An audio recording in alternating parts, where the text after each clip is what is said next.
This week's Sedra, Chukas, begins with the laws of the Parah Duma, the red heifer, whose ashes are used in purifying one from the defilement of coming in contact with the corpse. This is the epitome of a chok, a totally super-rational law that even embodies within it seeming internal contradictions. The Torah introduces it as Chukas HaTorah, and not Chukas HaParah. Strangely, as the Torah contains both chukim and mishpatim, both those laws that are super-rational and more rational laws, as murder, etc.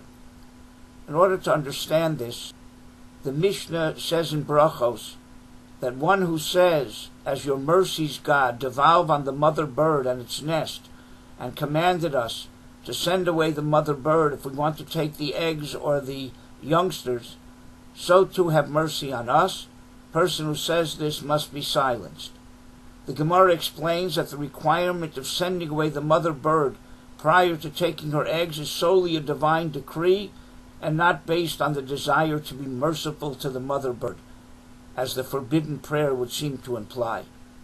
Yet the sages themselves say in the Medrash, just as you, God, have mercy on birds, so too you have mercy on human beings.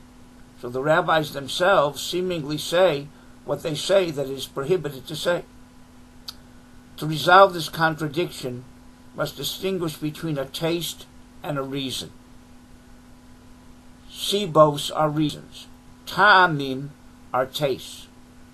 We never refer to the reasons for mitzvahs, but rather the tastes in mitzvahs. The idea being the following. If someone were to ask why we eat, obviously we eat to stay alive. Why we eat certain foods and not other things is because those foods contain nutrients that those other things don't contain. We don't eat stones. They don't have the nutrients that would keep a person alive. Yet if we delve further, why does a body need those nutrients specifically? The answer is because that's the way God created the world. We can understand how the process works, but we can't understand why the process is as it is. Mitzvos are also the same. Mitzvahs are the spiritual nourishment of our souls. And they have reasons and they have tastes.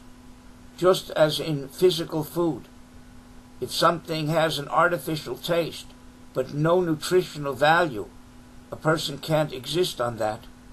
And if the taste of a food goes away, he still would have to eat that food in order to survive.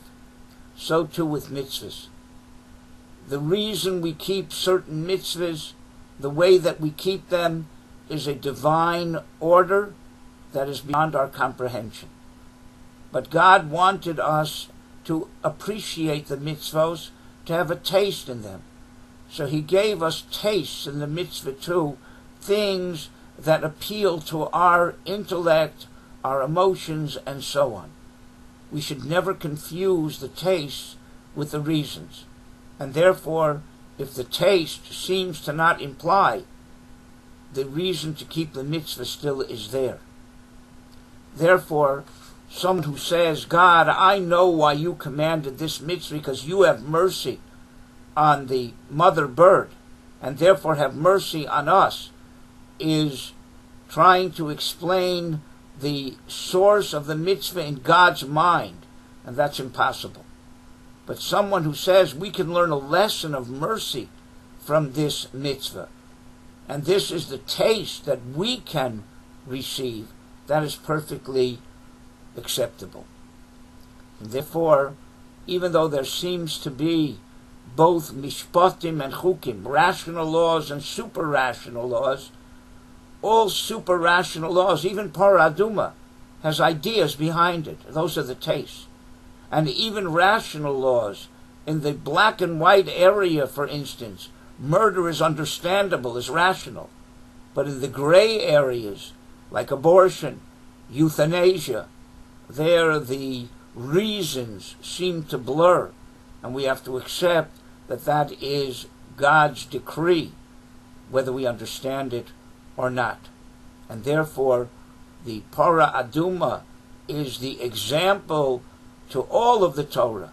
All of the Torah is decrees of God beyond our comprehension.